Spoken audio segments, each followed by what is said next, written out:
कल्याण में हुक्का पार्लर का वीडियो वायरल होने के बाद महापालिका और पुलिस की कार्रवाई, शिवसेना का विरोध। आज कल्याण महापालिका आयुक्त इंदुरानी जाखड़ के आदेश पर ब प्रभाग कार्यालय की हद में एक हुक्का पार्लर पर महापालिका के कर्मचारी अधिकारियों ने पुलिस और एक्साइज डिपार्टमेंट के अधिकारियों के साथ मिलकर कार्रवाई की। बता दें कि पुणे में हुई घटना के बाद मुख्यमंत्री एकनाथ शिंदे ने राज्य के तमाम अवैध रूप से चलने वाले बार, हुक्का पार्लर और डांस बार पर कार्रवाई के आदेश दिए थे। जबकि कल्याण में देर रात तक कई इलाकों में हुक्का पार्लर चलता है, जिसमें नौजवान लड़के लड़कियां नशीली चीजों का सेवन करते हैं। जबकि कल्याण रेलवे स्टेशन और डोंबिवलीपुर के मानपाड़ा पुलिस थाने के करीब कई बार, डांस बार अवैध रूप से चलते हैं, मगर कोई कार्रवाई नहीं होती। कल्याण पश्चिम के ब प्रभाग की हद में ऐसा ही एक हुक्का पार्लर का वीडियो वायरल होने पर महापालिका ने कार्रवाई की।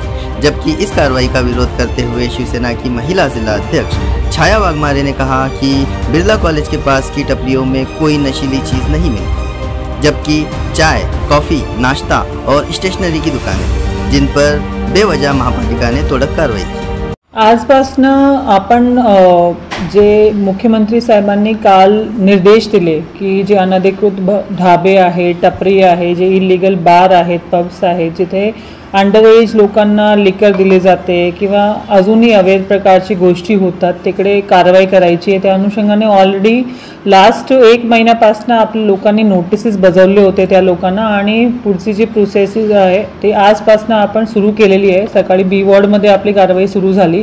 आज आमची समन्वयाची बैठक पण झाली पोलीस डिपार्टमेंट, एक्साइज डिपार्टमेंट सोबत, आणि आज मोठ्या प्रमाणात आपल्याकडे कारवाई सुरू होते। माहिती जी आली आहे त्या अनुषंगाने बी वॉर्ड ऑफिसर आणि सोबतच कन्सर्न पोलीस स्टेशन जे प्रभारी अधिकारी आहेत दोघांना निर्देश दिलेले आहे आणि ते तिकडे जाऊन जॉईंट व्हिजिट करून तिकडे कारवाई करते। माननीय मुख्यमंत्री महोदयांचे क्लिअर इन्स्ट्रक्शन्स आहेत की या धर्तीवर कुठलेही अवैध धंदे आपल्याला करू द्यायचे नाहीये आणि आपल्याला याच्यावर तोडक कारवाई करायचं, म्हणून आम्ही स्पष्ट निर्देश पोलीस, कॉर्पोरेशन अधिकारी आणि एक्साइजचे अधिकाऱ्यांना दिलेली आहेत। जिथे जिथे पोलिसांनी गुन्हा दाखल केलेले आहेत त्याची लिस्ट पोलिसांनी आम्हाला दिलेली आहे। त्यासोबतच जे इलिगल त्यांनी परमिट नाही दिलेले आहे त्याची लिस्ट ते आपल्याला देणार आहे आणि पोलिसांची प्रेझेन्समध्ये हे सगळी कारवाई केली जाणार। सोबतच जे एक्साइज डिपार्टमेंट आहे त्यांच्याकडनं जे लायसन्स दिला जातं फॉर लिकर बार, ते आम्ही आमच्याशी समन्वय साधून त्यांनी प्रोसिजर करायला पाहिजे आणि जिथे अनधिकृत बिल्डिंगमध्ये अशा गोष्टी घडतात मग तिकडे त्यांनी परवानग्या नाही द्यायला पाहिजे, म्हणून आम्ही त्यांना सूचना दिल्या आहेत आणि आम्ही वरिष्ठांना पण कळवणार आहोत।